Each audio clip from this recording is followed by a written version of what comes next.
Hi guys and welcome to another vlog. I'm riding this. This is the Kawasaki Z650. It gets an all new design language. The lights look really bright.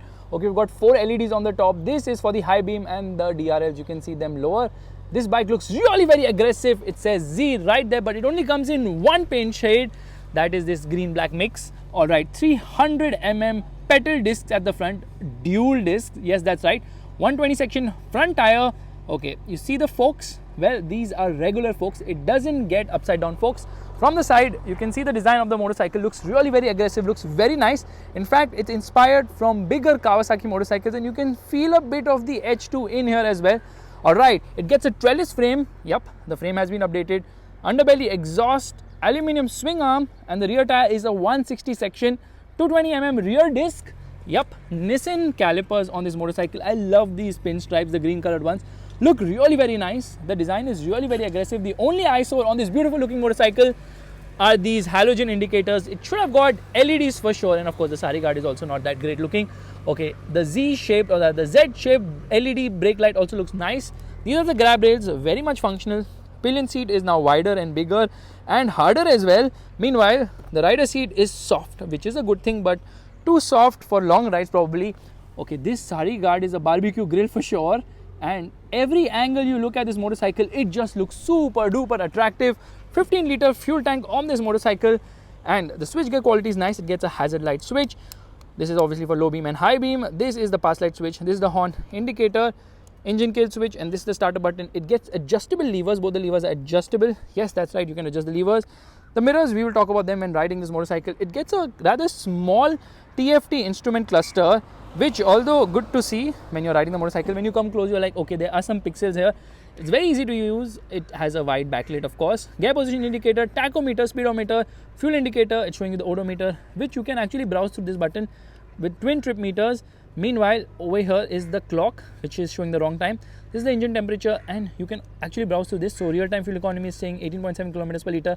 The range indicator, average speed, total time which you have ridden the motorcycle, and what is the battery voltage. And this is actually the real time fuel economy, which can vary between anything. So we'll just turn to that so that we can have a good laugh when riding this motorcycle. People are making noise at the rear.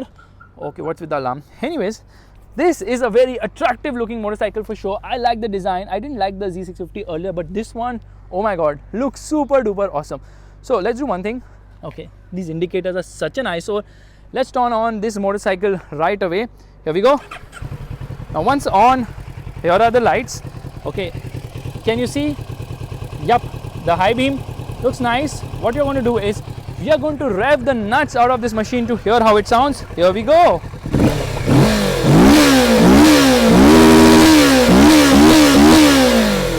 Sounds super duper awesome, but how is it to ride?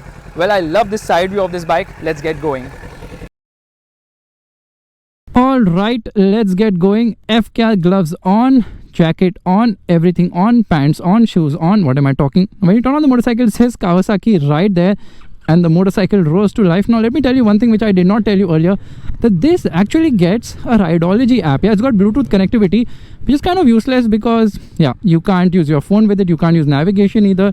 It just gives you telemetry data, which also doesn't happen very swiftly as such, because you know what, the big issue here is that you have to use a phone to get all the telemetry data, and that particular app has got a 1.7 rating on the Play Store apparently, so not that great as such.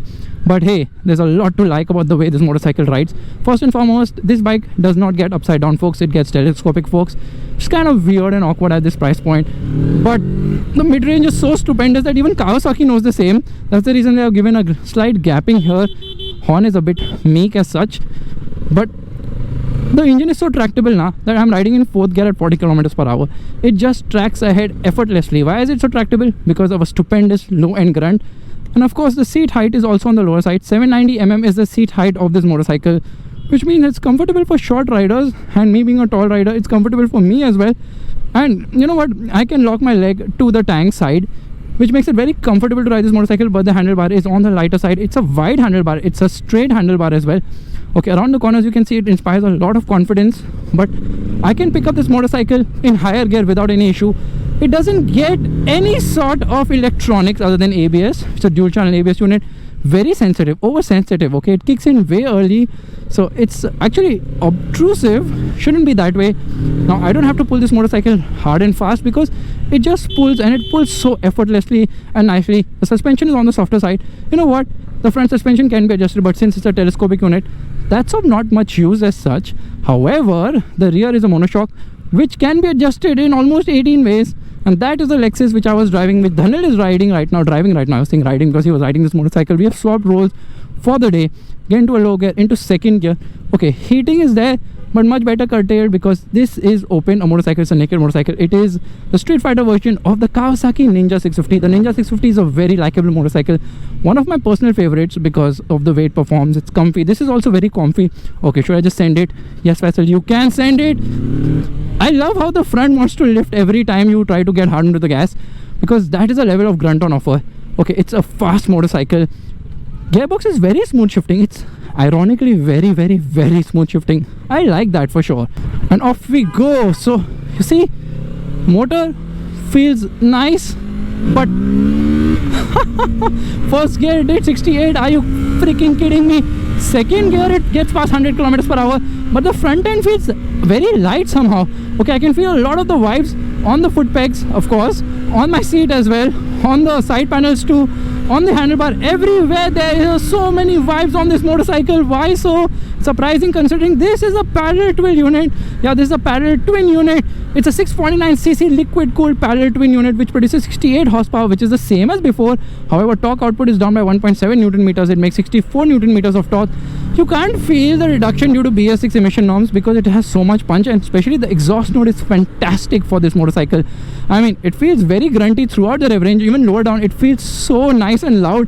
So I think this is a great exhaust in spite of BS6 emission norms trying to come and kill in the fun. No, not on this Z650 for sure. But the vibes, yeah, kind of obtrusive. Pulls nicely. Yeah, it pulls really nicely and strongly. There's so much punch, and I love the way this bike actually pulls. Okay, it pulls very nicely because the low end is good.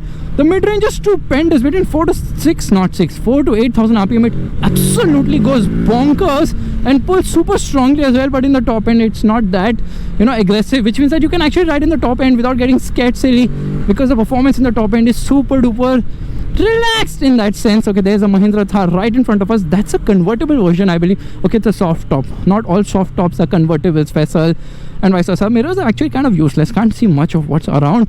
But this bike weighs 191 kgs. It's easy to maneuver this bike. Super duper easy actually. You see how easy it is to maneuver this motorcycle in spite of this being a middleweight machine. And here we are going to launch it. We are going to send it. Okay, left foot on the clutch, left leg on the gear. We are in first, gear 1, and revving the motor, and off we go. First gear 75, second gear 104. OMG, the amount of wind blast on offer is nobody's business. There's just way too much wind blast. You can't ride this motorcycle at all over 120 kilometers per hour because there's just so much wind blast. But it will do a top speed of almost 200 kilometers per hour, which makes it very fast for a 650cc machine. Yeah, this 650cc motorcycle will easily get past 200 kilometers per hour. You just have to figure out how do you fight the wind. Okay, this 15-liter fuel tank means that the tank range is decent enough, but the fuel economy is just around 18 to 20 kilometers per liter. Again, depending on your riding style. But it's so easy to maneuver this bike, which I love for sure. Okay, everything has been done well. The tires are also grippy. It's saying 42 kilometers per liter real-time fuel economy. That's absurd. Okay, it's come down to 25.6 kilometers per liter. Going through traffic, no problem. Get onto the gas, it immediately pulls. There is no hesitation at all. No hesitation whatsoever. You get onto the gas, it pumps ahead with so much enthusiasm. Like, yes, let me go. I can send it without any issue whatsoever. The punch from the motor is super duper freaking awesome. Okay, it's a little soft, so it's a little bit bouncy as well. And plus, there's so much grunt in the low end of the rev range that it wants to lift the front, and the handlebar is light. So you're kind of fighting with all that and more, but not an issue as such because the handling overall is really very nice. The punch from the motor is really great, and then around the corners it offers ample grip too. So yes, this Kawasaki is actually super duper fun. And you know what? This is probably Kawasaki's entry level motorcycle for India right now, because of course the rest is discontinued because of BS6 emission norms. Okay, gearbox is smooth shifting, clutch is also on the lighter side, but you know what? Shut up.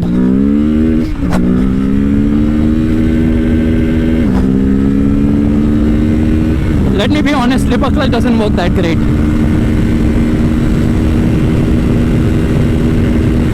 Yeah, that's about it. Slipper clutch doesn't work great on this machine, but hey, the brakes are fine. I like the brakes, sure-footed, but obtrusive ABS, unnecessary intervening, stopped right in track, and here we are into first gear and off we go. First gear, it's lifting, bro. Don't throw me. Wind blast absolutely affects this bike. It affects it so much. It's like nobody's business. So much wind blast. What's happening? Kawasaki Z650. Whew, need a big fat windscreen for sure.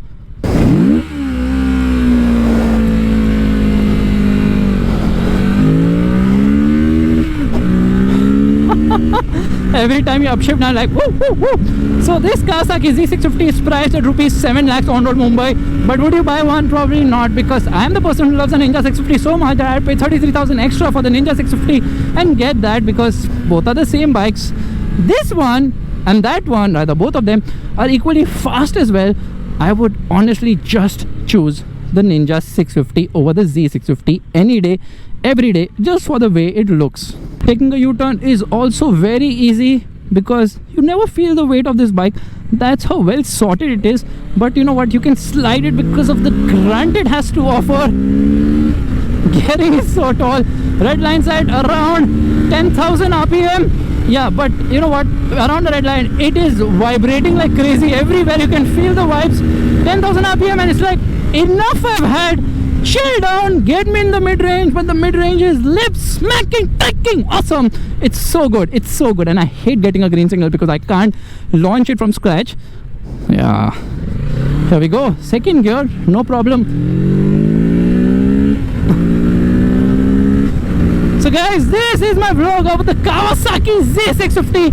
Fantastic motorcycle, really a lot of fun and still practical enough for the city. Only thing is that the ground clearance at 130mm is on the lower side, which means that even without a pillion you can scrape the underbelly of this machine. If you like this vlog, make sure to give it a thumbs up. That's a like button, and also subscribe to the channel. I will see you guys in the next video real soon. Bye bye.